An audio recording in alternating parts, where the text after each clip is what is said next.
नमस्कार আমার প্রিয় বন্ধুরা, আমি ডক্টর পঞ্চমী। আজকে চেস্ট পেনের জন্য কয়েকটি মেডিসিনের কথা বলবো, যে মেডিসিনগুলি ব্যবহার করে আপনি খুব ভালো ফল পাবেন।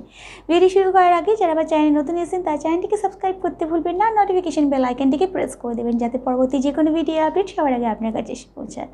বন্ধুরা, চেস্ট পেন নানা কারণে হতে পারে। ফার্স্ট, যদি আপনার হার্টে কোনো সমস্যা হয়ে থাকে সেই কারণে চেস্ট পেন হতে পারে, বা আপনার যদি হাই ব্লাড প্রেশারের সমস্যা হয়ে থাকে সেক্ষেত্রেও চেস্ট পেন হতে পারে, বা আপনার যদি চেস্টে কোনোদিন আঘাত লেগে থাকে অর্থাৎ জোরে যদি আঘাত লেগে থাকে সেক্ষেত্রেও চেস্ট পেন হতে পারে। আবার গ্যাসের জন্য অর্থাৎ যদি প্রচণ্ড গ্যাস্ট্রিকের সমস্যা থাকে সেক্ষেত্রেও চেস্ট পেন হতে পারে।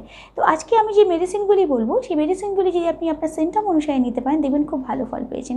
ফার্স্ট হচ্ছে, যদি আপনার চেস্টে প্রচণ্ড কোথাও যদি আঘাত লেগে যদি প্রচণ্ড ব্যথা, সেক্ষেত্রে আর্নিকা মন্টেনা 30 পোটেন্সিতে দিনে 3 বা 2 ফোঁটা করে নিন, খুব ভালো এফেক্ট পাবেন। দেখবেন 3 দিনের মধ্যে আপনার যে চেস্টে প্রচণ্ড পেইন হচ্ছিল সেটা অনেকটাই কমে গেছে, আপনি অনেকটা ভালো অর্থাৎ অনেক বেটার ফিল করছেন।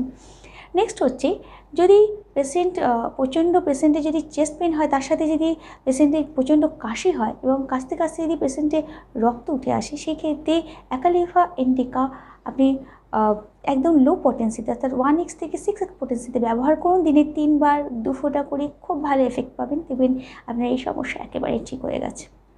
নেক্সট হচ্ছে, যদি পেশেন্ট ফিল হয় যে যেন তার বুকের মধ্যে একদম পাথর চেপে দেওয়া আছে, মানে একদম ওই যেন কেউ চেপে ধরে আছে, এবং তার সাথে যদি পেশেন্ট একদম শ্বাস প্রশ্বাস না নিতে পারে, সেই ক্ষেত্রে এবিস 30 পোটেন্সিতে নিন, দিনে 3 বার 2 ফোঁটা করে নিন, খুব ভালো এফেক্ট পাবেন, খুব এফেক্টিভ মেডিসিন হিসেবে কাজ করে।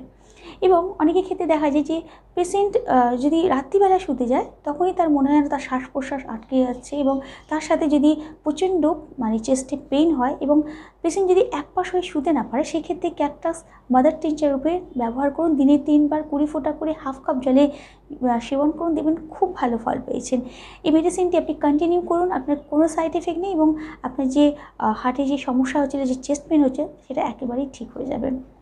নেক্সট হচ্ছে, যদি আপনি চলাফেরা করার সময় যদি মনে হয় যে প্রচণ্ড চেস্ট পেন হচ্ছে, এবং তার সঙ্গে যদি ব্যথা যদি দেখেন যে শীতকালে প্রচণ্ড হচ্ছে বা সন্ধেবেলায় প্রচণ্ড বেড়ে যাচ্ছে, সেক্ষেত্রে রেনানকুলাস 30 পোটেন্সিতে নিন, দিনে 3 বার 3 ফোঁটা করে নিন, খুব ভালো এফেক্ট পাবেন। আপনার যে সমস্যাটা হচ্ছিল সেটা আস্তে আস্তে একেবারেই ঠিক হয়ে যাবে। এবং যদি আপনার গ্যাসের কারণে যদি আপনার গ্যাস্ট্রিকের সমস্যার কারণে যদি বুকে প্রচণ্ড ব্যথা হয়, সেই ক্ষেত্রে কার্বোভেজ 200 পোটেন্সিতে নিন, দিনে 3 বার 2 ফোঁটা করে, খুব এফেক্টিভ মেডিসিন। যদি আপনার যদি শ্বাস প্রশ্বাসেরও কষ্ট হয়, যদি আপনার গ্যাস্ট্রিকের হওয়ার ফলে যদি চেস্ট পেন হচ্ছে মানে তার সঙ্গে যদি শ্বাস প্রশ্বাসেরও কষ্ট হচ্ছে, সেই ক্ষেত্রে কার্বোভেজ 200 পোটেন্সিতে নিলে খুব এফেক্টিভ মেডিসিন হিসেবে কাজ করে। আপনার চেস্ট পেন একেবারেই ঠিক হয়ে যাবে, এবং শ্বাস প্রশ্বাস নিতে যেটা কষ্ট হচ্ছে সেটাও আস্তে আস্তে ঠিক হয়ে যাবে। তো বন্ধুরা, এই মেডিসিনগুলি আপনি সিমটম অনুসারে নিন, দেখবেন খুব এফেক্টিভ মেডিসিন হিসেবে কাজ করে। তো আজকের মতো এইটুকুই বন্ধুরা, কাল আবার এটি নতুন ভিডিও নিয়ে আসবো, ততক্ষণ খুব ভালো থাকবেন, সুস্থ থাকবেন। আর যদি ভিডিওটি ভালো লাগে তাহলে একটা লাইক, কমেন্ট আর শেয়ার করতে ভুলবেন না। নমস্কার।